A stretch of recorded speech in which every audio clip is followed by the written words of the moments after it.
Assalamu alaikum. Benim ismim Sabira. Kaç yaş kırdınız? Mama 8,5.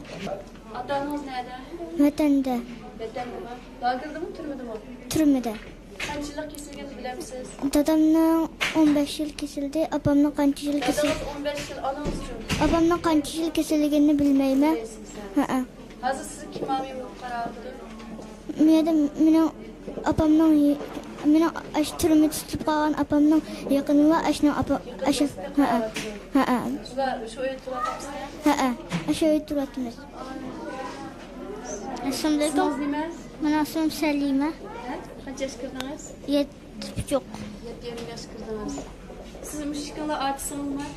Ay. Ben Ayşe abim opsiyonladım. Aycım fukam turmudi. Ata-analarını köyünler geldi mi? Geldi. He?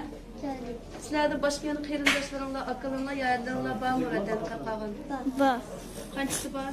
Kaçı akım? Kaçı adamlar var işte? He? Tövbe var. Şükür hakkınız, şikayetiniz var mı? Bunlardan haber var mı yok mu? Yok.